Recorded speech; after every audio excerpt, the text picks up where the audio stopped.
Le sixième cours aura pour thème le paradis, et c'est le frère Luqman Rashid, hafidhahullah, qui va nous en parler. إن الحمد لله نحمده ونستعينه ونستغفره ونعوذ بالله من شرور أنفسنا ومن سيئات أعمالنا من يهده الله فلا مضل له ومن يضلل فلا هادي له وأشهد أن لا إله إلا الله وحده لا شريك له وأشهد أن محمدا عبده ورسوله. La louange revient donc de droit à Allah. Elle appartient entièrement à lui. Nous le louons donc, nous demandons son aide et son pardon. Nous demandons également à ce qu'il nous préserve de nos propres mots et des mauvaises conséquences de nos actes. Celui qu'Allah guide, personne ne pourra l'égarer. Quant à celui qui l'égare, personne ne pourra le guider. Et je témoigne que le seul à être adoré en droit tout en méritant de l'être, c'est Allah subhanahu wa ta'ala, unique, sans partage. Et je témoigne également que Muhammad sallallahu alayhi wa sallam est son esclave et son messager. C'est donc un esclave qui n'est pas adoré. Et c'est un messager qui n'est pas traité de menteur. وبعد بل أما بعد فإن أصدق الحديث كتاب الله وخير الهدي هدي محمد صلى الله عليه وسلم وشر الأمور محدثاتها وكل محدثة بدعة وكل بدعة ضلالة وكل ضلالة في النار. Je dis donc ensuite, pour entrer dans le vif du sujet, que la parole la plus vraie est celle d'Allah subhanahu wa ta'ala. C'est donc son livre. Le meilleur des enseignements est celui de Muhammad sallallahu alayhi wa sallam, mais les pires des choses sont les choses inventées dans la religion, car toutes ces choses inventées qui sont des innovations mènent ou égarent du chemin, et tout égarement mène en enfer. Les motivations des gens sur cette terre sont nombreuses et diverses. Et les gens sont tous en compétition dans des domaines, dans des activités qui les intéressent et qui les motivent. Ainsi donc, les hommes politiques ont pour ambition d'arriver au pouvoir, d'atteindre le degré le plus haut dans ce domaine. Les commerçants et les gens qui jonglent avec l'argent ont pour ambition d'être toujours plus riches et d'asseoir encore plus leur pouvoir financier. Les sportifs ont pour motivation et pour ambition de lever un jour une coupe ou de prêter le coup pour servir de portoir, afin qu'une médaille y soit accrochée. Et les gens qui vivent pour le plaisir, et seulement pour le plaisir, ont pour ambition et pour espoir d'en avoir encore plus et d'en découvrir de nouveau. Et cette vie est en soi une épreuve qui, dans ses apparences, est trompeuse, aguichante, alléchante, verdoyante, brillante, et beaucoup de gens en oublient le but même pour lequel ils furent créés. Et cette vie d'ici-bas s'appelle déjà dunya, dont un des sens est le fait qu'elle est basse et vile, qu'elle n'a pas de valeur. C'est pour cela que dans de nombreux textes, on la cite en mal, on la cite de façon négative. Allah subhanahu wa ta'ala dit بل تؤثرون الحياة الدنيا والآخرة خير وأبقى. C'est-à-dire que vous faites passer cette vie d'ici-bas avant, alors que l'autre, dans l'au-delà, est meilleure et plus durable. Elle est donc meilleure en qualité et elle est plus durable dans le temps puisque elle est éternelle. Comment donc faire passer ce qui est moins bien et éphémère avant ce qui est meilleur et durable. Allah subhanahu wa ta'ala dit également وَمَا أُوتِيتُم مِّن شَيْءٍ فَمَتَاعُ الْحَيَاةِ الدُّنْيَا وَزِينَتُهَا وَمَا عِندَ اللَّهِ خَيْرٌ وَأَبْقَى. Tout ce que vous avez obtenu, ce n'est rien d'autre que des provisions plaisantes dans cette vie d'ici-bas et sa beauté. Alors que ce qui est auprès d'Allah subhanahu wa ta'ala est meilleur et plus durable. Et Allah subhanahu wa ta'ala également, après avoir parlé de certains plaisirs et certaines beautés de cette vie, nous invite en disant قُلْ هَلْ أُنَبِّئُكُمْ بِخَيْرٍ مِّنْ ذَلِكُمْ. Voulez-vous que je vous informe au sujet de ce qui est bien meilleur que cela? Et ensuite il cita le paradis. Le prophète sallallahu alayhi wa sallam nous dit الدنيا ملعونة ملعون ما فيها إلا ذكر الله وما والاه أو عالم أو متعلم. Cette vie d'ici-bas est maudite. Tout ce qui s'y trouve l'est également. Sauf le rappel d'Allah, ceux qui en rapprochent, les savants et ceux qui cherchent à apprendre. Et le prophète sallallahu alayhi wa sallam nous donne l'espoir et nous donne envie en nous disant au sujet du paradis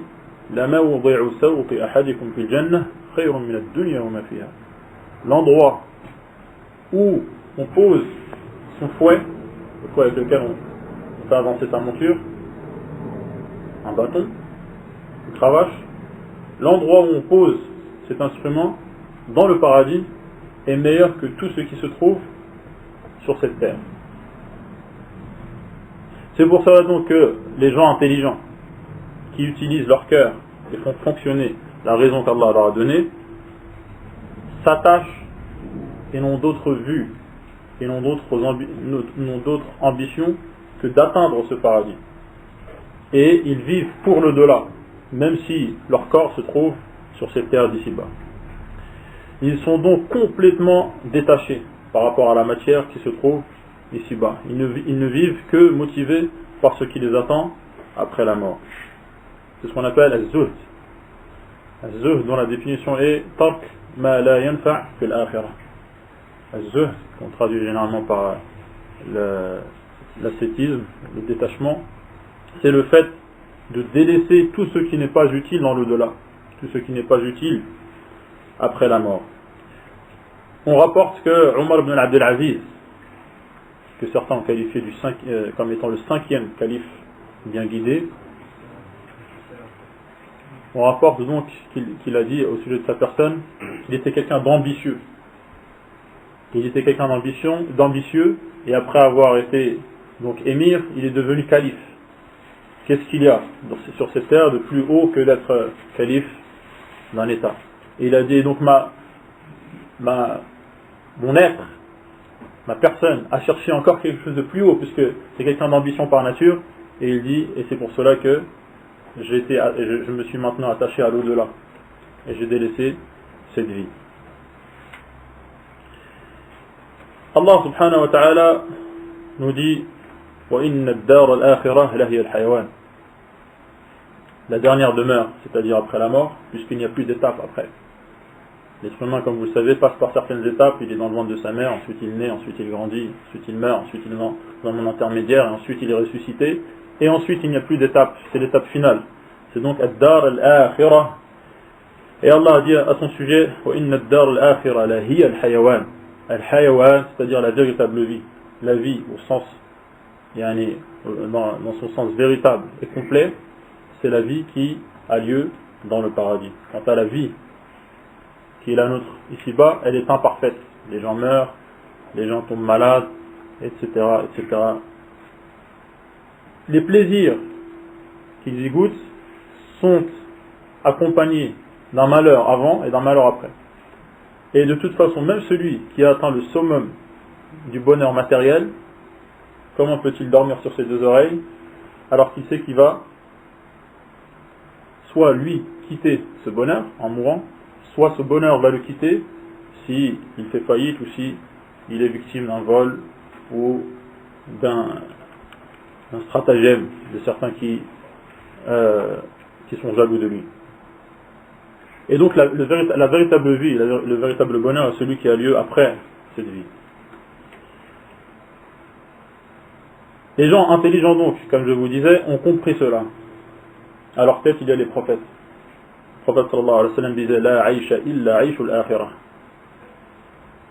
À part la vie dans l'au-delà, il n'y a pas de vie. Et Allah subhanahu wa ta'ala dit au sujet de ces prophètes comme Ibrahim wa Ishaq wa Yaqub, il dit à leur sujet Inna akhlasnahum bi khalisati dhikra ad-dar, Inna akhlasnahum bi khalisatin dhikra ad-dar. Il y a deux lectures. C'est-à-dire que tout ce qu'ils font, ils le font pour l'au-delà. Ils n'ont d'autre souci que d'agir pour ce qu'il y a après la mort. Et donc ils sont entièrement absorbés par ce qu'il y a après la tombe. Et cela a duré parmi les gens qu'Allah a choisis jusqu'à nos jours. Jusqu'à nos jours. Et ces gens ne sont pas absents aujourd'hui. Ils existent toujours. On raconte à ce propos d'après Cheikh Ibn Baz qu'un jour il est rentré chez lui et sa femme avait vu qu'il était fatigué. Et elle a donc éteint le réveil pour qu'il ne se réveille pas avant le fajr comme il avait l'habitude de le faire. Achir s'est donc endormi et il s'est réveillé à l'heure à laquelle il avait l'habitude de se réveiller. Et il a dit à sa femme, qu'est-ce qui se passe, pourquoi est-ce que le réveil n'a pas sonné? Elle lui a dit, pourquoi? Et elle lui a dit, parce que je voulais que tu te reposes. Il a réprimandé et ensuite il a dit, le repos c'est dans le paradis. Le repos, il a lieu au paradis. Et dans cette vie, c'est une vie où l'action doit être le maître mot. Et donc Allah subhanahu wa ta'ala nous incite à redoubler d'efforts et à rivaliser pour atteindre ce paradis. Et il nous incite à agir de façon compétitive.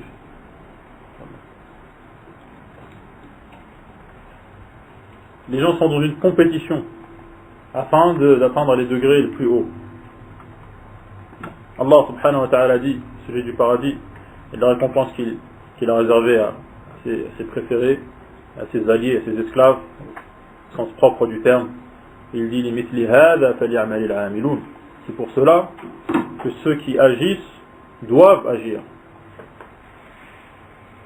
Et il dit également وَفِي ذَلِكَ فَلْيَتَنَافَسِ الْمُتَنَافِسُونَ. C'est pour cela que la compétition doit avoir lieu pour le paradis, et non pas pour des pièces dans un métal doré ou argenté qui est la cause de nombreux conflits sur cette terre.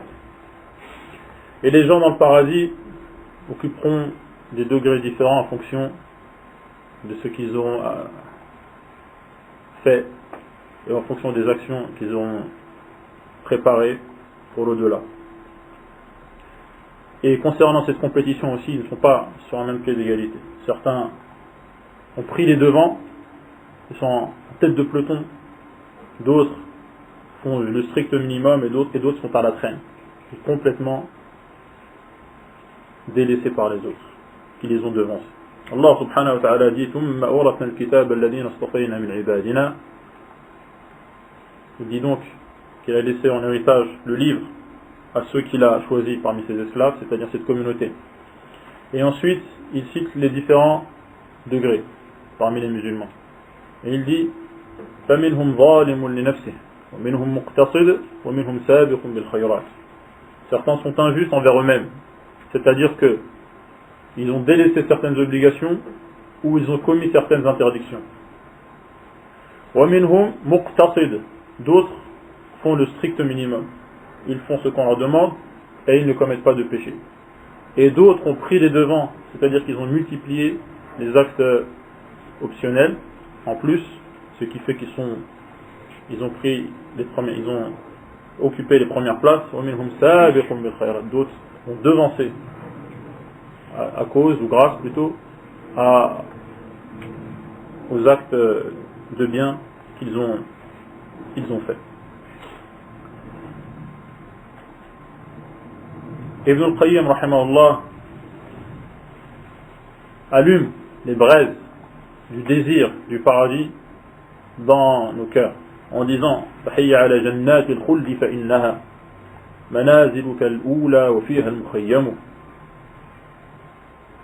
Venez, levez-vous, empressez-vous d'aller vers les paradis dans lesquels vous serez éternels, car ce sont vos premières demeures.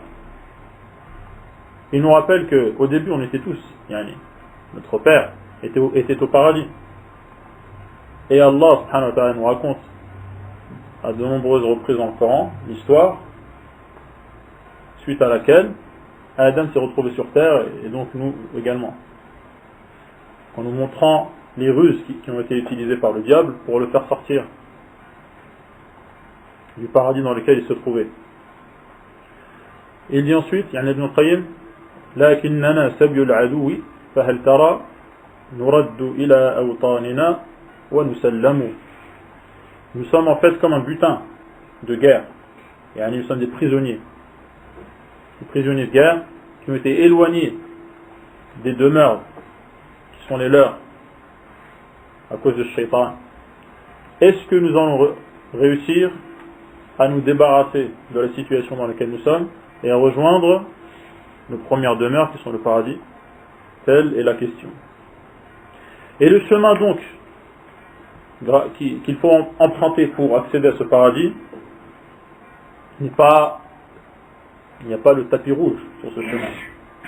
Il n'est pas une partie de plaisir. Car le prophète sallallahu alayhi wa sallam nous dit que le paradis est entouré de désagréments. Ce qui permet d'accéder au paradis par rapport à la nature humaine est désagréable. Le fait de se lever le matin, le fait de faire l'odo lorsqu'il fait très froid, etc., etc., etc. Mais c'est le prix à payer pour accéder à ce paradis. Et le désir d'atteindre cette demeure qu'Allah a réservée à ses préférés, à ses alliés, à ses protégés, à ses esclaves, le désir est suffisamment motivant pour pousser les gens et les tirer vers cette récompense. Car le musulman et le croyant vit entre la crainte de la punition d'Allah, de sa colère, de l'enfer, et entre l'espoir et le désir d'obtenir la miséricorde d'Allah dont le paradis fait partie. Et Allah subhanahu wa ta'ala a promis ce paradis. Il a promis à ses esclaves croyants, et Allah tient ses promesses. Il tient toujours ses promesses. Al-Jannah, Al-Jannat, un terme qu'on retrouve dans le Coran, qu'on retrouve dans les hadiths également. Dans la langue arabe, Al-Jannah, ça signifie un jardin touffu. Un jardin dans lequel il y a beaucoup d'arbres, avec donc beaucoup de branches, ce qui fait que la personne qui rentre dans ce jardin est perdue de vue. Il est perdu de vue et il échappe aux yeux.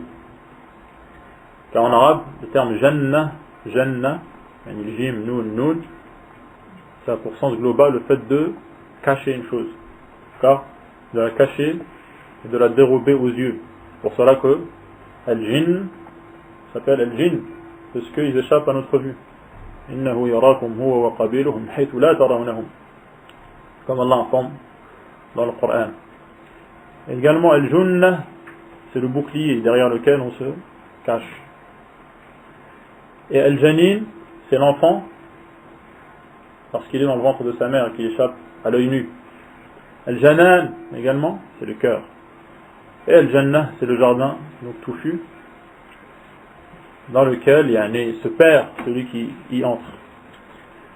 Et bien sûr, Al-Jannah qu'Allah subhanahu wa ta'ala a réservé à ceux qui se prémunissent, à ceux qui lui obéissent, à ceux qui craignent de façon révérentielle. On va voir ce que ça veut dire tout à l'heure. C'est donc ce pays du bonheur qui est élevé et qui attend les croyants après la mort, et sa description a été détaillée dans les textes du Coran et de la Sunna. Et concernant les choses de l'au-delà et de l'ghaib de façon générale, le ghaib est imperceptible, ce qui échappe à notre vue, à notre ouïe, on ne peut rien affirmer s'il n'y a pas de preuve du Coran et de la Sunna. On ne peut pas dire dans le paradis il y a ceci ou cela s'il n'y a pas un texte, soit un verset, soit un hadith, parce que cela nous échappe. On ne peut y avoir accès que par l'intermédiaire de la révélation, al-wahi. Et Allah subhanahu wa ta'ala a fait en sorte que sur terre il y ait des plaisirs, afin qu'on saisisse de façon globale et générale les plaisirs qui nous attendent de l'au-delà, en sachant que il n'y a aucune comparaison possible entre les plaisirs qu'il y a sur terre et les plaisirs qu'il y a dans l'au-delà. Comme Ibn Abbas le dit. On va le voir, Inch'Allah. La profession de foi de Ahl Sunnah, Aqidat Ahl Sunnah concernant Al-Jannah, c'est qu'elle existe de façon concrète, ce n'est pas une image, une métaphore. C'est quelque chose qui existe de façon concrète et qui existe maintenant. Qui existe maintenant, comme cela est cité dans de nombreux versets, comme Allah subhanahu wa ta'ala dit, U'iddat lil muttaqin. Elle a été préparée à l'intention de ceux qui se prémunissent. Donc elle existe déjà. Et également dans les hadiths que je vais vous citer, dans Kitab Bad al-Khalq de Bukhari, le début de la création, Bab ma ja'a fi sifati al-jannah wa annaha makhluqa. Le chapitre de ce qui est cité, de la description, le chapitre de la description du paradis, et les textes qui montrent qu'elle est déjà créée.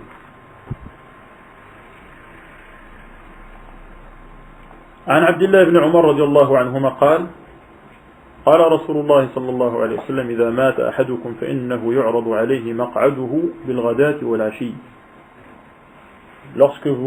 Après votre mort, votre place, c'est-à-dire soit au paradis, soit en enfer, vous est présenté matin et soir.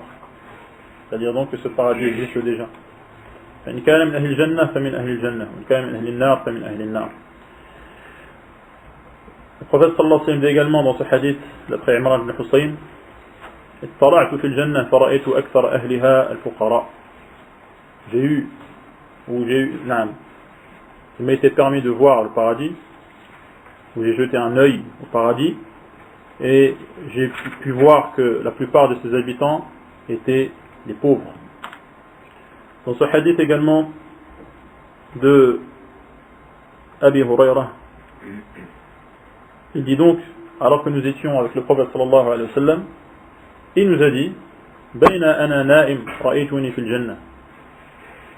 En rêve, je me suis vu au paradis. Et on sait que les rêves des prophètes sont réels. Quand ils voient quelque chose en rêve, ils l'ont réellement vu. C'est donc une révélation. فإذا امرأة تتوضأ إلى جانب قصر. Et donc je me suis vu en rêve au paradis, et voilà que j'ai vu une femme qui faisait ses ablutions à côté d'un palais. فقلت لمن هذا القصر.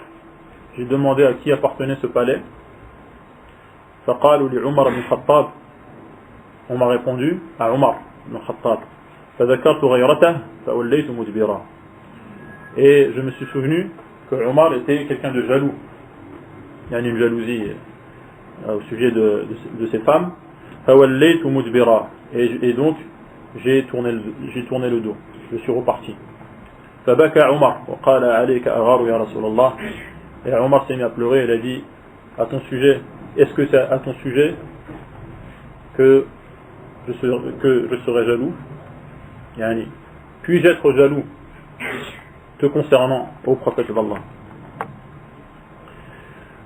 Voilà donc concernant le fait que ce paradis existe déjà et qu'il est déjà préparé et qu'il attend ceux qui méritent d'y entrer. Allah subhanahu wa ta'ala dit au sujet des femmes du paradis, وَلَهُمْ فِيهَا أَزْوَاجٌ مُطَهَّرَةٌ. Ils auront au paradis des femmes purifiées. قال أبو العالية, et donc je vais lire le tafsir qui a été cité par Al-Bukhari dans ce bab au sujet des versets qui parle du paradis. وَلَهُمْ فِيهَا أَزْوَاجٌ مُطَهَّرَةٌ. Ils y auront des femmes purifiées. قال أبو العالية مطهرة من الحيض والبول والبصاق. Elles seront purifiées des règles, de l'urine et du crachat, le fait de cracher. Elles n'auront donc ni règles, ni urine, elles ne cracheront pas. Et Allah subhanahu wa ta'ala parle dans de nombreux versets au sujet des femmes du paradis. Il dit à leur sujet, إنا أنشأناهن أبكارا فجعلناهن أترابا عربا فجعلناهن أبكارا عربا أترابا. Il dit donc qu'elles seront vierges, qu'elles sont atrab, c'est-à-dire qu'elles ont toutes le même âge, qu'elles sont urub, c'est-à-dire que al-muhabbabat ila azwajihin, que leur mari les aime, et également qu'elles savent se faire aimer de leur mari, et également qu'elles sont amoureuses d'eux. Il dit également à leur sujet wa kawa'iba atraba. Kawa'ib, le pluriel de ka'ib, c'est-à-dire que leurs poitrines ne tomberont pas. Leurs poitrines auront une forme ronde et que donc les seins ne tomberont pas. Il dit également à leur sujet wa hurun 'ayn. Al-hur, c'est le pluriel de hawra, qui veut dire qu'elles auront des yeux extrêmement blancs avec une pupille extrêmement noire, avec un contraste extrêmement fort. Hur 'ayn, le pluriel de 'ayna, qui veut dire celle qui a des grands yeux. Il dit à leur sujet fihinna qasiratut tarf, c'est-à-dire qu'au paradis, parmi les caractéristiques de ces femmes, le fait que elles ne regarderont qu'à leur mari. Elles ne regarderont à personne d'autre que eux. Et on a déjà dit qu'elles étaient amoureuses de leur mari. Il dit également à leur sujet qu'elles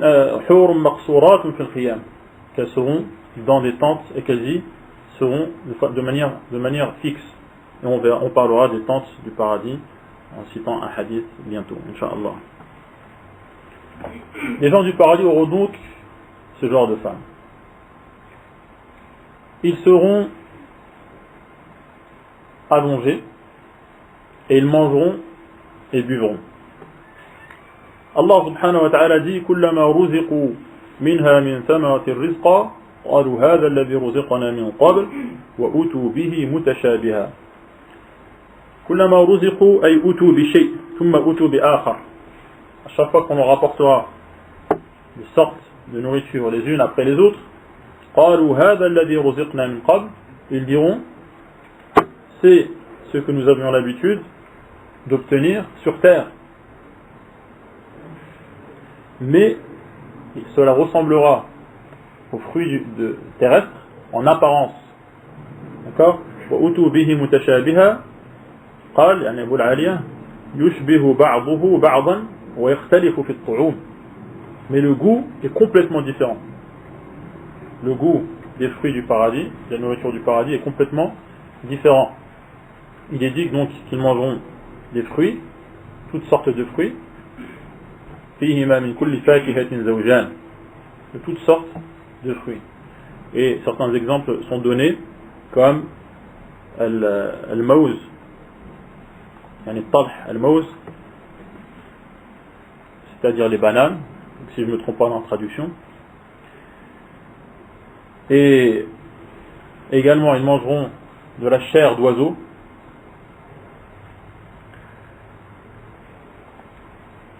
Et ils cueilleront ces fruits des arbres du paradis alors qu'ils sont allongés. C'est-à-dire que les branches du paradis seront proches et à portée de main. C'est ce qu'Allah subhanahu wa ta'ala dit قُطُوفُهَا دَانِيَةٌ يعني يقطفون كيف شاءوا دانية قريبة. D'accord? Daniya, donc à mettre en parallèle avec Dunya. Ad-Dunu, c'est le fait d'être proche et d'être bas également, comme dans la branche, la branche la plus basse de l'arbre de la foi. Adnaha imatatul adha an at-tariq, que la branche la plus basse est également la plus proche. Et donc ces branches seront proches et à portée de main. Qutufuha daniya. Ils cueilleront donc comme ils désireront, tout en étant allongés. Muttaki'ina fiha ala al-ara'ik. Ils sont donc allongés sur des ara'ik qui sont des espèces de lits dans une alcôve. Parce que c'est une alcôve, une espèce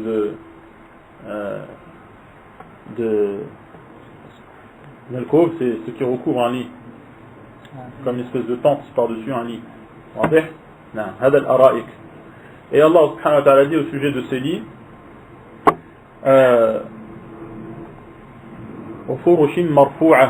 qui seront élevés, qui seront épais et également élevés, c'est-à-dire d'une valeur extrêmement importante, extrêmement élevée. Ils seront donc avec leurs épouses, ils seront donc allongés, personne ne tournera le dos à l'autre.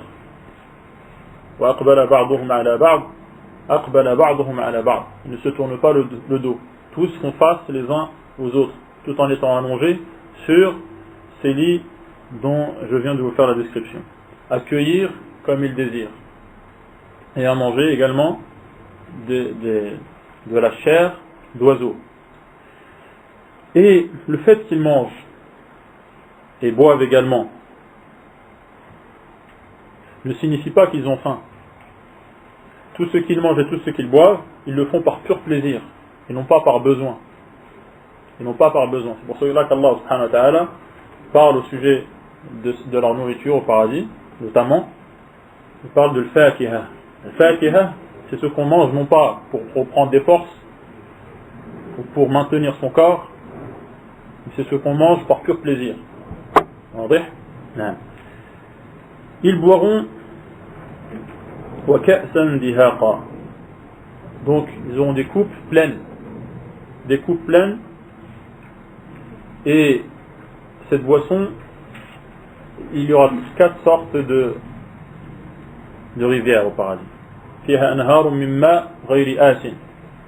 Les rivières d'eau non stagnantes. Des rivières de lait dont le goût n'a pas été altéré, n'a pas été modifié, changé. Des rivières de vin qui seront un délice à boire. Et ce vin aura pour particularité la yusaddauna anha wa la yunzafun. Et également la ghawlun fiha. C'est-à-dire qu'elle ne donnera pas mal au ventre, elle ne donnera pas mal à la tête, elle ne donnera pas la migraine. Et également, ils ne seront pas saouls et ivres après avoir bu ce vin. Et des rivières d'un miel épuré. Ils boiront donc et buvront par pur plaisir. Et l'état de bonheur et de félicité et de joie extrême dans lequel ils se trouveront se verra sur leur visage. Allah subhanahu wa ta'ala dit وَلَقَّاهُمْ نَضْرَةً وَسُرُورًا. C'est-à-dire que ils auront une nadra fil wujuh, c'est-à-dire que leurs visages seront resplendissants, seront éclatants de lumière et resplendissants. On verra ta'arifu fi wujuhihim nadratan na'im. Tu reconnais dans leur visage l'aspect du plaisir, les conséquences et les retombées du plaisir, tu les reconnais sur leur visage. Et leur cœur également débordera de joie.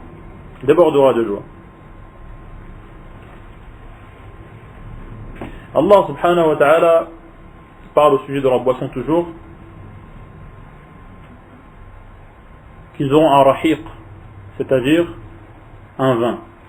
Et il dit également وَمِزَاجُهُ مِنْ تَسْنِيم, que leur boisson sera mélangée à du tasnim, qui est donc une espèce de boisson qui sera en haut de leur boisson, et cela sera mélangé à leur boisson. Alors que ceux qui ont un degré supérieur, ils boiront directement du tasnim sans qu'il soit mélangé. Et ça, c'est un degré supérieur. Et certains savants, notamment Ibn Qayyim, dit que ceux qui auront eu le plus de ikhlas, c'est-à-dire qui auront purifié le plus leur adoration, dans lequel il n'y aura rien de mélangé, seront ceux qui boiront directement à la source sans que rien ne soit mélangé. Car la récompense d'Allah subhanahu wa ta'ala convient à l'axe. Et chacun reçoit on lui rend l'appareil.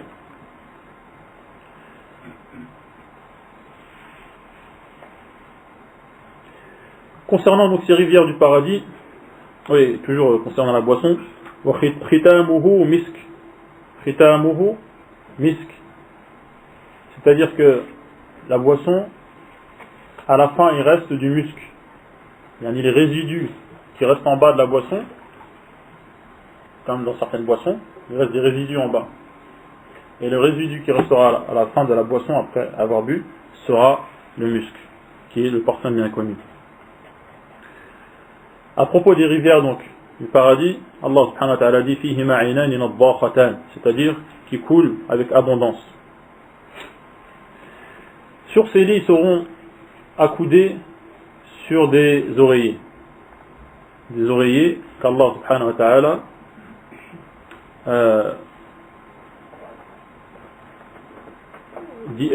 décrit en disant masfoufa, qui seront bien disposés. Allah subhanahu wa ta'ala dans le Coran utilise le terme wa akwabim mawdu'a. Et al-koub, c'est un verre qui n'a pas de poignée. C'est un verre qui n'a pas de poignée. La uduna lahu wa la urwa. Et il y aura également des abariq, qui sont des ustensiles donc qui permettent de verser et dans lesquels il y a des poignées. Il y a des poignées. Non. Allah subhanahu wa ta'ala parle au sujet des trois catégories qu'on a citées.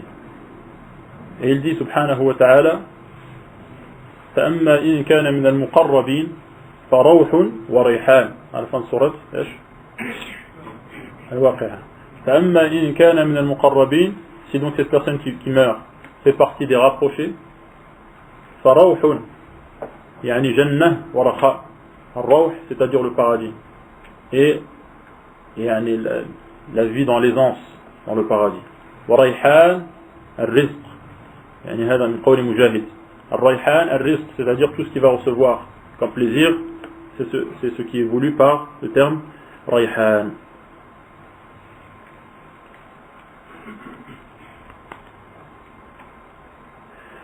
C'est dit donc pour caractéristique le fait d'être mawdouna yani mansouja. Mansouja c'est-à-dire que il y aura une sorte de grillage et ces lits-là seront entrelacés.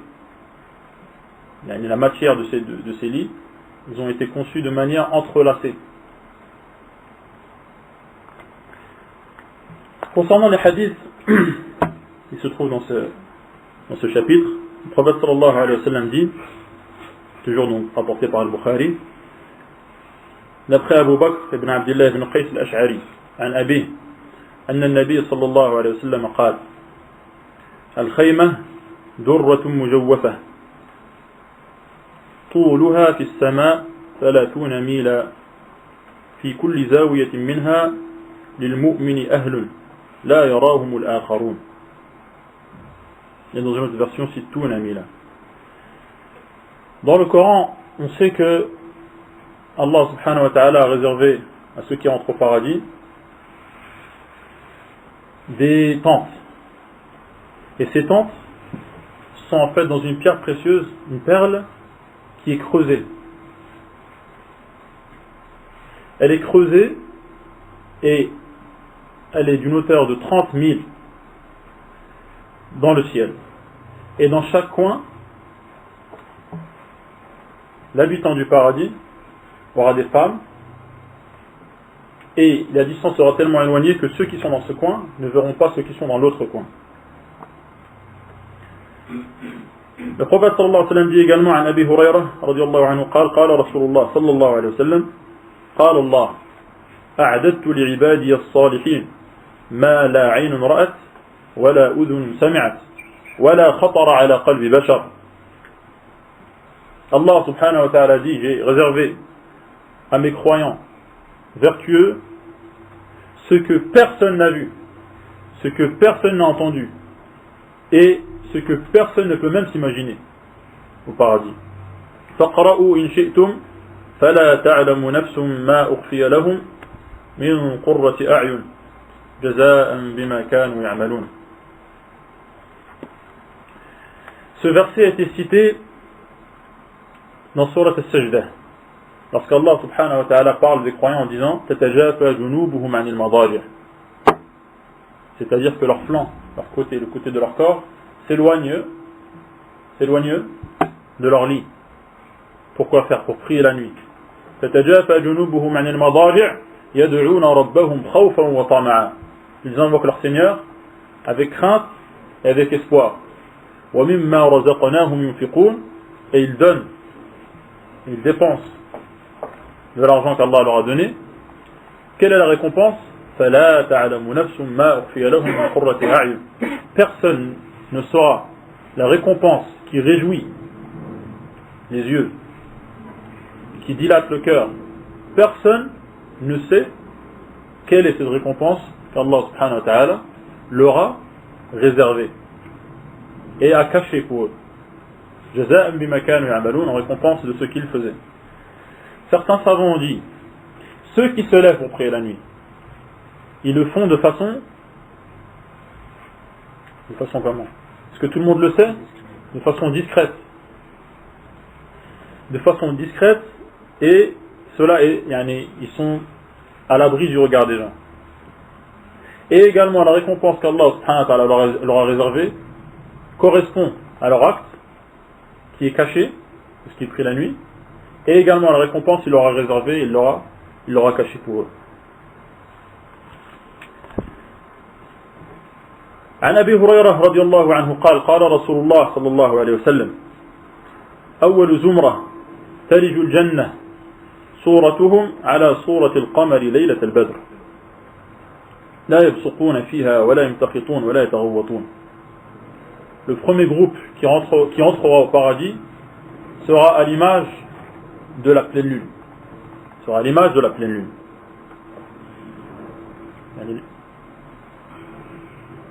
Et ensuite, le prophète sallallahu alayhi wa sallam dit, ils ne cracheront pas. Ils ne se moucheront pas. Et ils n'iront pas à la selle. Ils n'auront pas d'excréments dans le paradis. آنيتهم فيها الذهب. Leurs ustensiles seront des ustensiles en or. أمشاطهم من الذهب والفضة. Leurs peignes seront en or et en argent. ومجامرهم الألوة. C'est-à-dire que ce qu'ils utiliseront pour faire des exhalaisons. C'est quoi des exhalaisons? Quand on met du bukhur, du oud en morceaux, et qu'on met des braises pour que l'odeur se diffuse, comme comme l'encens. Et donc majamiruhum al-uluwa, c'est-à-dire al-oud. قلوبهم على قلب رجل واحد لا اختلاف بينهم ولا تباغض. C'est comme s'ils avaient tous, ou ils auront tous, un seul cœur, c'est-à-dire, comme le prophète l'explique,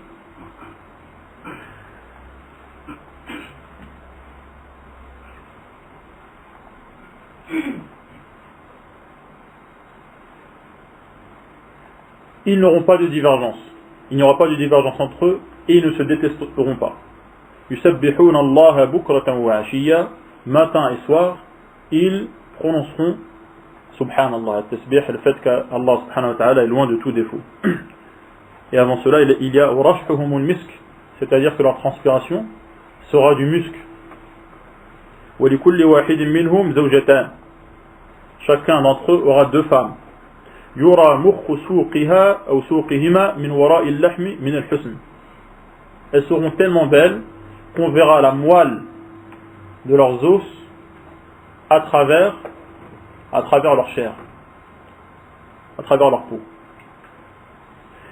L'akhtilaf baynahum wa la tabaghud, c'est comme je l'ai dit. Au sujet de ce hadith,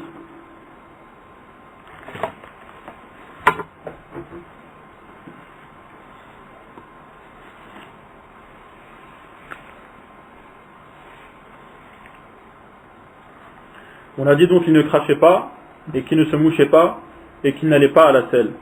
Il y a dans d'autres versions également il n'urine pas et il ne crache pas. Et dans une autre version également, il ne tombe jamais malade au paradis. Et donc, dans le paradis, il n'y a aucun défaut. Il n'y a aucun défaut des défauts, il y en a parmi les défauts qui font partie de la nature humaine. Et d'après Muslim, selon Jabir, يأكل أهل الجنة ويشربون ولا يتغوطون طعامهم. C'est-à-dire que les gens du paradis mangent et boivent, mais ensuite ils ne font pas leurs besoins. Mais ce qu'ils mangent, en fait, s'évapore par transpiration, avec une odeur du musc. Et dans l'autre hadith qui est rapporté par Muslim, ذلك جوشاء كريح المسك. Il rote d'un roux qui a l'odeur du musc. قال Ibn al-Jawzi dit donc, puisque la nourriture des gens du paradis est extrêmement fine et extrêmement adéquate, ils n'ont pas besoin de faire leurs besoins.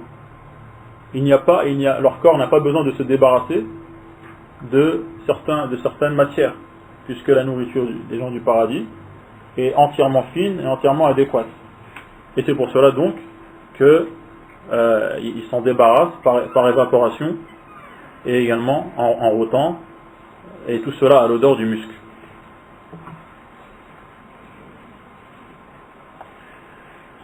Les gens du paradis, comme on l'a vu dans ce hadith, leurs ustensiles et tout ce qu'il y a dans le paradis, comme cela est rapporté dans un autre hadith, il y a 2 paradis en or. Tout ce qui s'y trouve, y compris les ustensiles, sont en or. Et il y a 2 autres paradis qui sont en argent. Et tous ceux qui s'y trouvent, également comme ustensiles, et en argent. Et cela est cité également dans Surat Ar-Rahman. وَلِمَنْ خَافَ مَقَامَ رَبِّهِ جَنَّتَانِ. Et ensuite Allah dit وَمِنْ دُونِهِمَا جَنَّتَانِ. Le hadith muttafaq alayh. Et dans une autre version qui est rapportée par Tabarani, avec une chaîne de transmetteurs qu'Al-Hafid considère comme étant forte, d'après Anas, d'après le prophète sallallahu alayhi wa sallam, il dit: le degré le plus bas des gens du paradis est le degré qu'occupe une personne qui est servie par 10 000 servants. Il est servi par 10 000 servants et chacun tient dans la main 2 plateaux, un en or et un en argent. Ça c'est le degré le plus bas. Et le degré le plus haut, on va le voir, Inch'Allah. On a dit que les gens du paradis avaient des peignes. Il y avait également des majamir, c'est-à-dire des ustensiles dans lesquels on met, dans cette vie, des braises, et on met ensuite des morceaux de musc ou d'ambre ou d'encens, tant que cela exhale.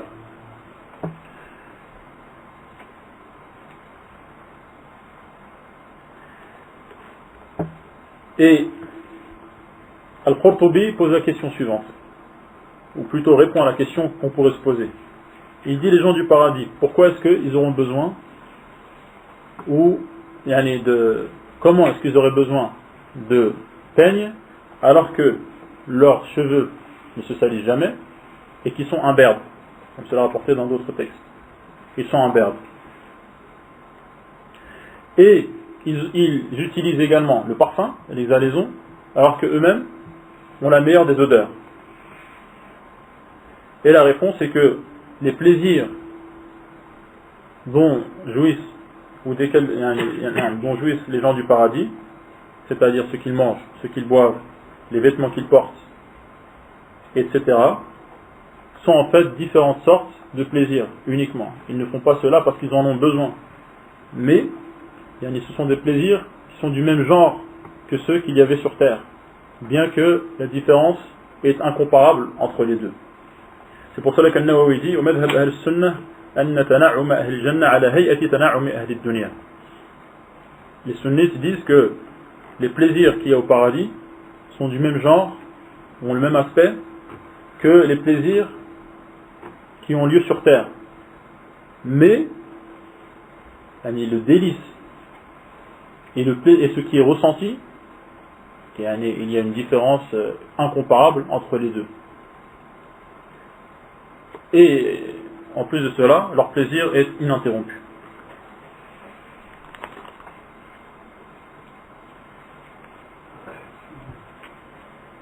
Dans ce hadith, on voit également qu'il y a un premier groupe qui entrera au paradis. Parce que les gens qui rentrent au paradis n'ont pas tous le même degré. Il y a certains qui rentrent au paradis directement, sans même être jugés, ni châtiés. Il y a certaines personnes qui entrent au paradis,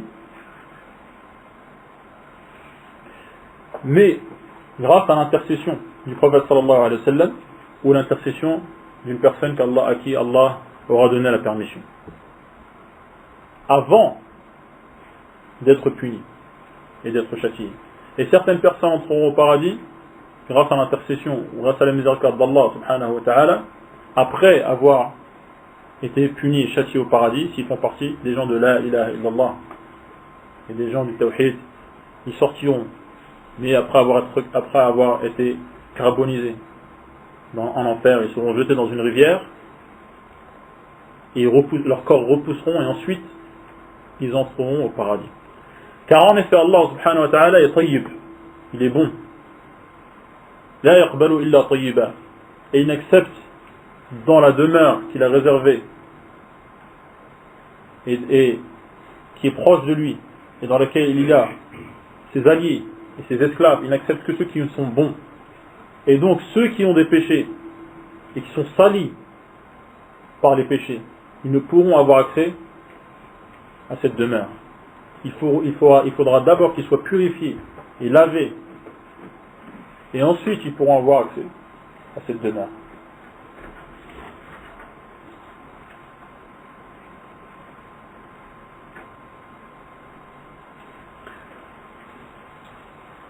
وعن سهل بن سعد رضي الله عنه عن النبي صلى الله عليه وسلم قال لا يدخلن من أمتي 70,000 أو 700,000 لا يدخل أولهم حتى يدخل آخرهم وجوههم على صورة القمر ليلة البدر.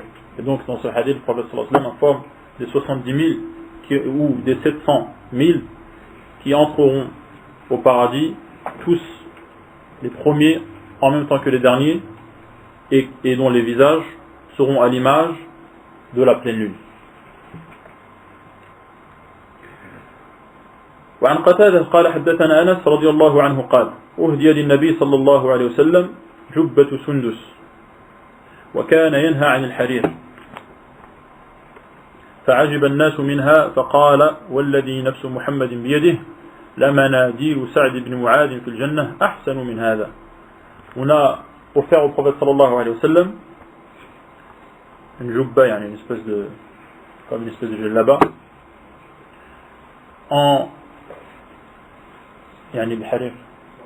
soie. Or le prophète sallallahu alayhi wa sallam avait interdit la soie et les gens étaient étonnés de la matière du tissu, et le prophète sallallahu alayhi wa sallam a juré par celui qui détient son âme dans sa main, c'est-à-dire par Allah subhanahu wa ta'ala, que les mouchoirs de Sa'd ibn Mu'adh au paradis sont encore meilleurs que ce tissu en soie.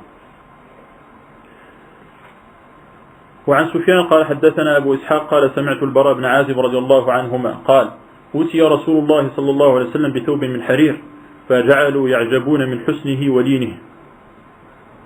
Et donc là, il expliquait que ce qui les avait étonnés, c'est la beauté de cette soie et le fait qu'elle était extrêmement fluide et légère.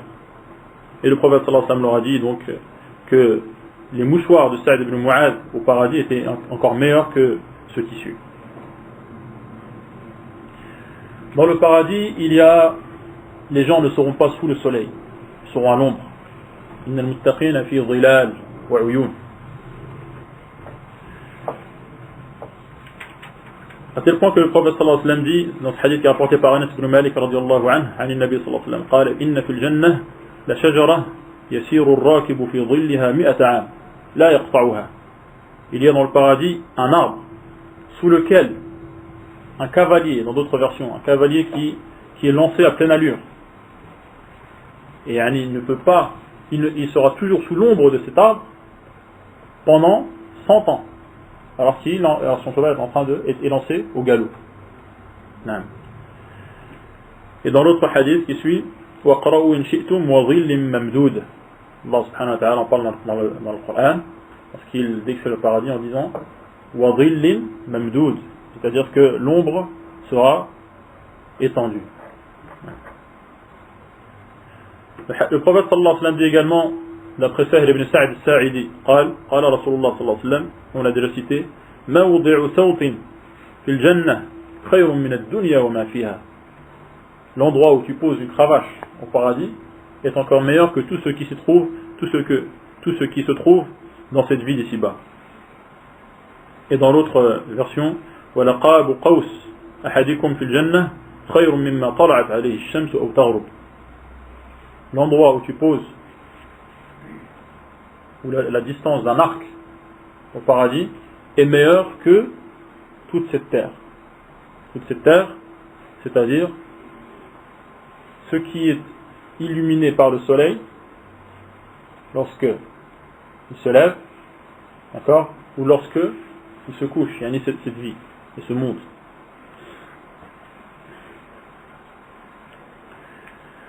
On a parlé donc de la personne qui avait le minimum au paradis. Qu'est-ce qu'on a dit? La personne qui avait le minimum au paradis. Les 10 000 servants. Il y avait 10 000 servants. Certains portent dans ses mains un plateau en argent, un plateau en or. Et Allah, au sujet de ces servants, dit وَيَطُوفُ عَلَيْهِمْ أَيْوَةً وِلْدَانٌ مُخَلَّدُونَ. Ce sont de jeunes hommes, أيوة مخلدون, éternels, أيوة بأكواب وأباريق وكأس من معين. L'Akwab ou l'Abariq, d'accord. Et donc l'Akwab, qu'est-ce qu'on a dit? Des verres sans poignée. Ou l'Abariq, un ustensile qui sert à verser avec une poignée. طيب, il dit également إذا رأيتهم, au sujet de ces servants, حسبتهم لؤلؤا منثورا.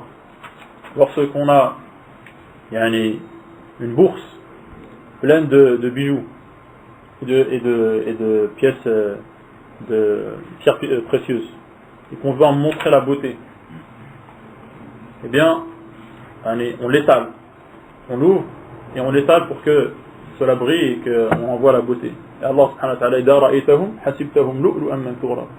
On dirait, lorsque tu les vois, que ce sont des perles éparpillées. Non, qui sont en train de servir les gens, ça et là. Non. Quant à ceux qui sont tout en haut, le prophète sallallahu alayhi wa sallam dit, donc hadith rapporté par Abu Huraira, أول زمرة تدخل الجنة على صورة القمر ليلة البدر والذين على آثارهم كأحسن كوكب دري في السماء إضاءة قلوبهم على قلب رجل واحد لا تباغض بينهم ولا تحاسد لكل امرئ زوجتان من الحور العين يرى مخ سوقهن من وراء العظم واللحم. Donc toujours dans les degrés, on va arriver au dernier degré, Inch'Allah. Ceux qui suivent, ceux qui vont entrer au début, qui auront le visage à l'image de la pleine lune, auront, seront comme l'astre le plus brillant dans le ciel.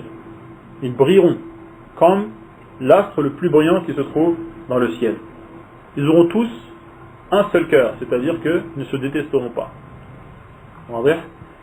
Et Allah subhanahu wa ta'ala dit à ce sujet وَنَزَعْنَا مَا فِي صُدُورِهِمْ مِنْ غِلٍّ إِخْوَانًا عَلَى سُرُرٍ مُتَقَابِلِينَ. Et les divergences, la haine, les différences qu'il pourrait y avoir entre certains croyants sur terre, pour des raisons diverses, tout cela, leurs cœurs en seront purifiés. Le jour du jugement, ils seront tous des frères. Ils seront tous des frères. Il n'y aura donc pas de haine entre les gens du paradis. Il n'y aura pas de jalousie non plus, même s'ils ont des degrés différents, parce que chacun sera satisfait du degré qu'il aura été accordé. Et concernant le fait que la moelle des belles aux grands yeux du paradis, la moelle est vue à travers leur peau, et dans d'autres versions à travers 70 robes qu'elles porteront. Et elles seront tellement translucides et limpides que leur peau n'empêchera pas de voir ce qu'il y a derrière. Tellement leur beauté sera extraordinaire.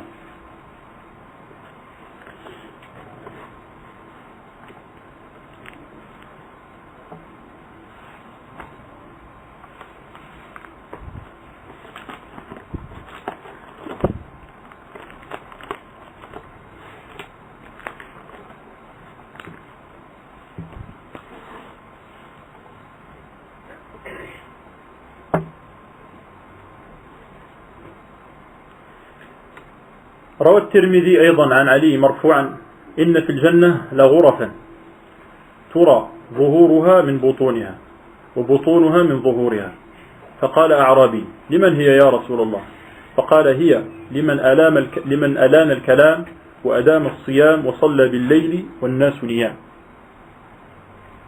Tirmidhi rapporte donc d'après le prophète sallallahu alayhi wa sallam qu'il y a dans le paradis des demeures dont on voit l'extérieur de l'intérieur et on en voit l'intérieur de l'extérieur. Et un bédouin a demandé à qui appartiennent ces demeures. Et je laisse la réponse tout à l'heure, Inch'Allah. Les gens du paradis auront pour habitude et prononceront de façon naturelle le tasbih, subhanallah. وهذا التسبيح, comme dit Al-Qurtubi, ce n'est pas un tasbih qu'il aurait demandé de façon obligatoire, comme on demande l'adoration. Mais c'est un tasbih qui est naturel et qui est inné en eux. Comme sur terre on respire. On respire sans se forcer. Et cela est naturel et on ne réfléchit pas en respirant. Et également les gens du paradis, ils respireront de façon naturelle.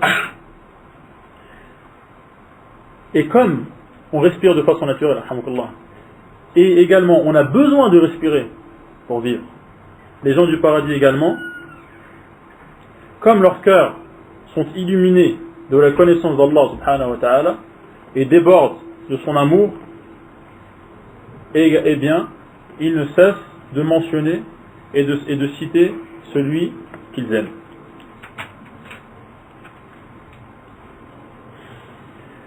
Il est dit dans le hadith, que je ne trouve pas, donc je vais...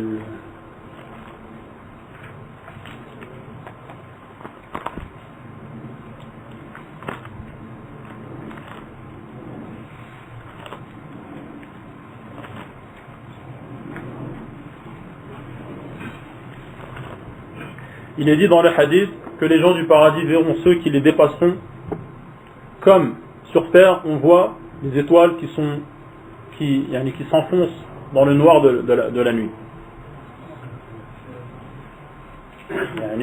Ils ont atteint des degrés supérieurs dans le paradis. Et les compagnons ont demandé au prophète sallallahu alayhi wa sallam, est-ce que cela est réservé au prophète? Le prophète sallallahu alayhi wa sallam a dit Bala. Bien sûr, certains ont dit bien sûr, cela est réservé au prophète, et d'autres ont dit Bala dans le sens non, pas seulement. Cela est également réservé à des gens qui auront été véridiques. Qui auront été véridiques, c'est-à-dire qui ont considéré véridique et véritable et vrai ce qu'Allah subhanahu wa ta'ala et ce que le prophète a informé. Et la miséricorde d'Allah subhanahu wa ta'ala est immense. Ce paradis dont nous venons de faire la description n'est pas gratuit. Comme Ibn Qayyim dit, Ya sil'ata ar-Rahmani lasti rakhisatan, bal anti ghaliyatun ala al-kaslani. Le paradis est la marchandise qu'Allah subhanahu wa ta'ala propose. Et il y a un prix à payer. Et il y a un sacrifice à concéder. Il dit donc que tu n'es pas gratuite.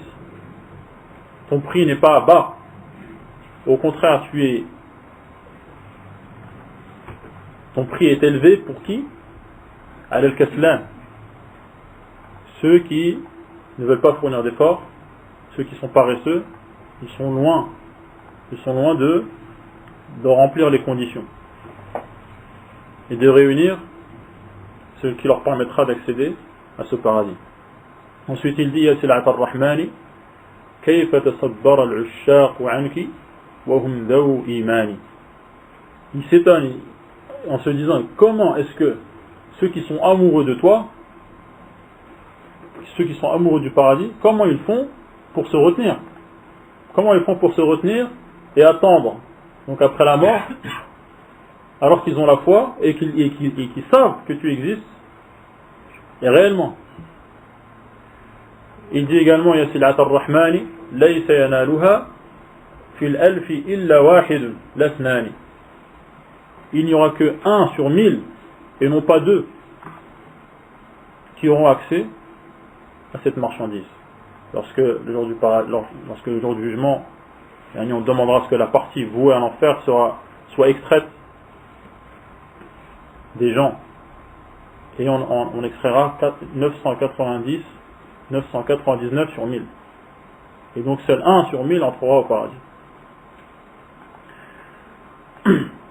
Parmi les causes qui permettent d'entrer au paradis, et elles sont nombreuses, on ne pourra pas toutes les citer, celui qui veut les connaître, bien sûr, on lui dira de lire le Coran. De lire le Coran et de lire les hadiths. Et je me permets d'ouvrir une parenthèse concernant le fait que la lecture du Coran est devenue quelque chose de rare chez de nombreux musulmans. Certains lisent le Coran lorsqu'il y a un mort. Et donc la lecture du Coran est devenue l'emblème de la tristesse et du malheur. Certains lisent le Coran, et certains n'ont jamais terminé le Coran du début à la fin, de toute leur vie. Alors qu'Allah subhanahu wa ta'ala leur a envoyé ce livre afin de leur dire qu'est-ce qu'il attend d'eux. Est-ce qu'ils peuvent se dispenser du fait de lire le message qu'Allah subhanahu wa ta'ala leur a envoyé? Certains lisent le Coran, mais ils ne le lisent pas tous les jours. Parce que c'est contraire à la voie des anciens, des salaf, qui lisaient tous les jours, qui avaient pour habitude de terminer tous les 3 jours, pour beaucoup d'entre eux, tous les 7 jours pour beaucoup d'entre eux également, et un peu plus ou un peu moins pour les autres. Et comme de nombreux savants disent, parmi Ibn Taymiyyah, il n'y a rien de plus bénéfique et de plus revigorant et de plus utile pour le cœur que de lire le Coran. Comme cela est demandé, c'est-à-dire de lire avec un cœur présent, avec un esprit vivant. Donc dans le hadith dont je vous ai cité le début, il y a des demeures au paradis dont on voit l'intérieur de l'extérieur et l'extérieur de l'intérieur. Un bédouin, arabi, ça veut dire un bédouin, ça ne veut pas dire un arabe de façon générale, c'est un bédouin, c'est-à-dire quelqu'un qui n'est pas sédentaire, quelqu'un qui est nomade dans le désert. Il a demandé au prophète sallallahu alayhi wa sallam, qala liman hiya ya Rasulallah, à qui seront réservées ces demeures? Qala, le prophète sallallahu alayhi wa sallam a répondu, qala hiya liman alan al-kalam, celui qui se sera efforcé d'adoucir son discours. Quand il parle aux gens, il s'efforce de parler avec un langage doux et non pas dur et sec. Liman alan al-kalam wa adam as-siyam, et à jeûner longuement de nombreux jours. Wa adam as-siyam wa salla bil-layli wan-nas niyam, et à prier de nuit alors que les gens dorment. Et donc ce sont ces gens-là qui entreront au paradis, qui ont ces demeures citées. Allah subhanahu wa ta'ala dit également وَلِمَنْ خَافَ مَقَامَ رَبِّهِ جَنَّتَانِ, 2 paradis seront réservés à ceux qui craignent lorsqu'ils seront debout face à leur Seigneur. Et quand tu pries, tu es debout face à ton Seigneur, et cela, si cette prière est utile, doit te rappeler qu'un jour tu seras debout devant lui et qu'il s'adressera à toi sans intermédiaire, et que tu auras des comptes à rendre. Et celui qui a peur d'Allah subhanahu wa ta'ala et qui le craint, Allah lui promet le paradis. Et la peur, c'est cette espèce de chalumeau qui brûle tous les résidus qu'il y a dans le cœur et qui empêche le cœur d'être sain et de se diriger entièrement vers Allah subhanahu wa ta'ala. C'est donc un moteur qui pousse les gens vers le paradis. Et également, l'espoir et le désir les tirent, et le croyant est entre les deux. Certains parmi les salaf avaient tellement peur de l'enfer qu'ils n'arrivaient pas à avoir une vie, un train de vie normal. Ils n'arrivaient pas, ils avaient tellement peur qu'ils n'y parvenaient pas. Et certains disaient, si la peur de l'enfer quittait mon cœur pourrirait. Mais le degré qui est supérieur à cela, c'est le degré des prophètes, qui est que cette peur ne les empêche pas de vivre leur vie matérielle, de manger, de boire et d'avoir une famille, et de vendre, d'acheter, de vivre corporellement sur terre, mais son esprit est entièrement dirigé et voué à l'au-delà. Allah subhanahu wa ta'ala dit également Inna alladhina amanu wa amilus salihat ulaika hum khayrul bariyah جزاؤهم عند ربهم جنات عدن تجري من تحتها الأنهار خالدين فيها أبدا رضي الله عنهم ورضوا عنه ذلك لمن خشي ربه. Ceux qui ont la foi et ont agi correctement, أولئك هم خير البرية, ce sont les meilleurs des créatures. Leur récompense auprès de leur Seigneur, Jannat wa Adn. Et on retrouve ce terme dans de nombreux versets. Jannat, Adn. D'accord? Des fois on trouve Jannah, des fois on trouve Jannat. Parce que il y a différents degrés. D'accord? Il y a différents degrés, c'est pour ça que des fois on trouve au paradis. Au pluriel, pardon. Jannat ou Adn. Adn, c'est-à-dire qu'ils y resteront de façon stable, sans la quitter. D'accord? Jannat ou Adn, tajri min tahtiha al-anhar. C'est-à-dire donc qu'il y a des rivières qui courront au pied des arbres et au pied des palais. Ça ne veut pas dire qu'ils coulent, que ce sont des rivières souterraines. Ils y resteront éternellement, comme Allah subhanahu wa ta'ala dit dans notre verset, La yabghuna anha hiwala. Ils ne souhaiteront pas la quitter. Et ceux qui entrent au paradis n'y sortent pas. Tandis que ceux qui entrent en enfer, les monothéistes parmi eux sortiront. Et cela prouve que la miséricorde d'Allah passe avant sa colère. Et ce qui le prouve également, c'est que les portes du paradis sont plus nombreuses que les portes de l'enfer. Parce que les portes du paradis sont au nombre de 8, comme dans le hadith. Hadith al-wudu, avec le dua al-wudu. Futtihat lahu abwab al-jannati thamaniyah yadkhulu min ayyiha sha'. Alors que, concernant l'enfer, Allah subhanahu wa ta'ala dit Laha sab'atu abwab. Et donc, ils seront éternellement au paradis, ils n'en sortiront pas, et ne voudront d'ailleurs pas en sortir. Radiyallahu anhum wa radu anhu. C'est-à-dire qu'Allah est satisfait d'eux. Et cela est un degré encore supérieur. Comme Allah dit dans l'autre verset Wa ridwanu min Allahi akbar. Lorsque Allah leur aura donné cette récompense, et qu'ils seront satisfaits, ils déborderont de joie et baigneront dans le bonheur le plus total, Allah leur accordera au-dessus de cela, et encore plus de cela, quoi? Le fait qu'il sera satisfait d'eux. Il ne sera plus jamais en colère contre eux. Et également, une faveur supplémentaire qu'Allah leur donne, le fait qu'il leur permettra de voir son visage. Car Allah subhanahu wa ta'ala a voilé son visage de nombreux voiles, sinon tout ce qu'Allah subhanahu wa ta'ala, tout ce que la vue d'Allah subhanahu wa ta'ala atteint aurait été brûlé. Or, rien n'échappe à la vue d'Allah subhanahu wa ta'ala. Mais lorsque les gens seront au paradis, ils seront proches d'Allah subhanahu wa ta'ala, et Allah leur accordera cette faveur de voir son visage. Ils n'auront rien vu de plus beau. C'est ce qu'Allah subhanahu wa ta'ala dit dans de nombreux versets. Lahum ma yasha'una fiha wa ladayna mazid. Ils auront ce qu'ils voudront au paradis, et nous avons encore plus à leur donner. Il dit également lilladhina ahsanul husna wa ziyada. Ceux qui ont agi convenablement, ou ceux qui auront bien agi, auront la meilleure demeure qui est le paradis. Wa ziyada, et plus encore, qui est le fait de voir Allah subhanahu wa ta'ala. Allah dit également wujuhu yawma idin nadira ila rabbiha nadira. Des visages ce jour-là seront resplendissants et regarderont vers leur Seigneur. Et le fait donc qu'ils disent ila rabbiha nadira, il y a toute ambiguïté concernant le fait que ce terme veuille dire voir ou attendre. C'est ce qu'il dit ila rabbiha nadira. Et donc Allah sera satisfait d'eux, cela sera encore plus important, walidwanu min Allahi akbar, encore plus important que tous les délices dans lesquels ils baigneront. Et Allah dit Zalika, cela réservé à qui? Liman khashiya rabbah. Donc ce paradis est réservé à qui? À ceux qui yakhshawna, c'est-à-dire qui craignent Allah subhanahu wa ta'ala parce qu'ils le connaissent. Et al-khashiyah, c'est une crainte qui est basée sur la connaissance. C'est parce qu'on connaît Allah subhanahu wa ta'ala que nakhshah, on le craint d'une crainte révérentielle. Une révérence, c'est-à-dire le fait de donner de l'importance tout en craignant, parce qu'on sait de quoi il est capable.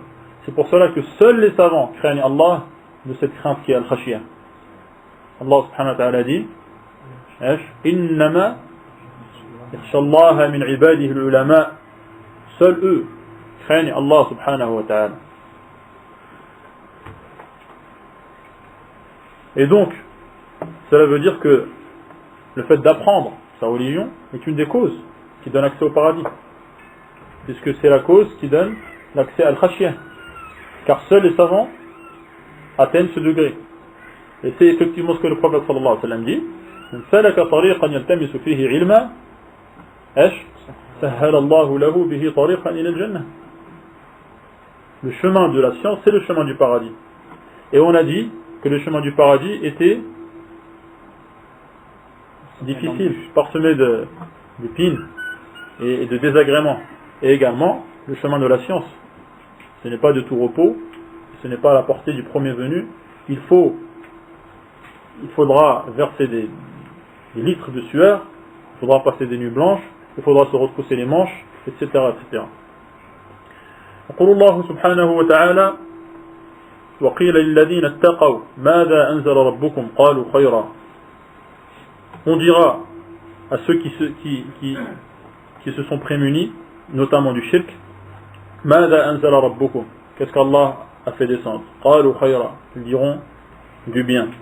للذين أحسنوا في هذه الدنيا حسنة ولدار الآخرة خير. Pour ceux qui se seront montrés bienfaisants et également qui auront adoré Allah comme s'ils le voyaient. C'est le deux sens de l'ihsan. Ces gens auront dans cette vie une vie bonne. في هذه الدنيا حسنة ولدار الآخرة خير. Et la demeure dans l'au-delà est encore meilleure.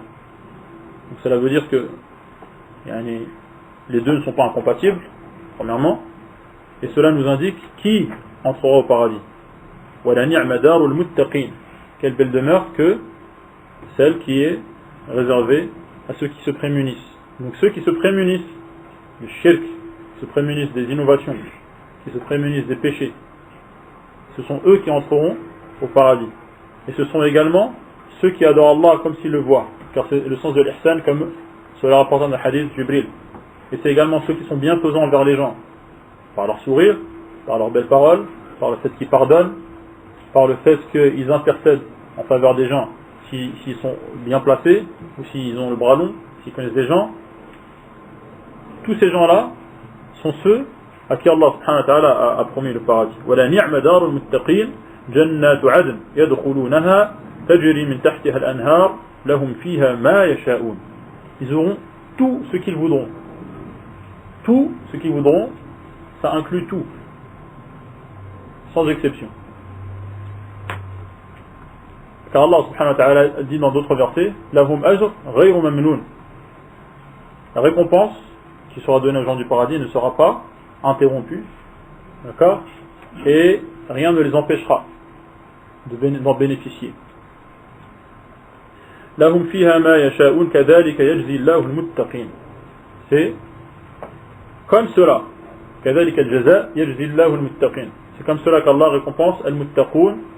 Et donc, at-taqwa, c'est le fait d'obéir à Allah. D'obéir à Allah lorsqu'il ordonne, lorsqu'il interdit, et également de considérer véritables les informations qu'il nous a données.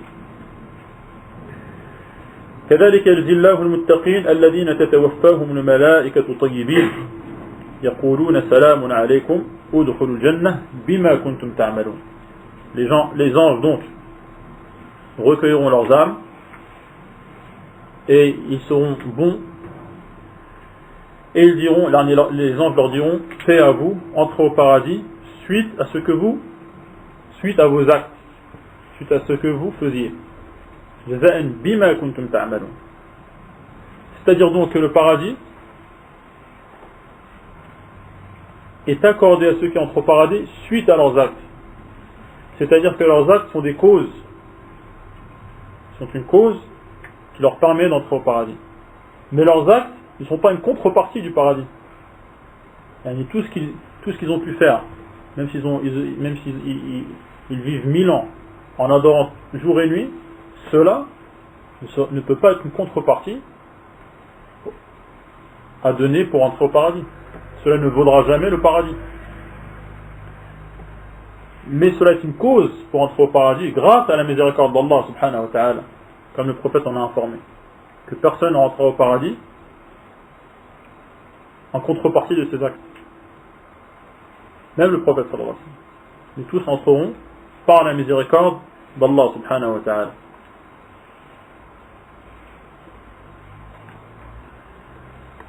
فنسأل الله سبحانه وتعالى أن نكون من أهل الجنة ونعوذ به أن نكون من أهل النار. والله أعلم. صلى الله على محمد وعلى آله وصحبه.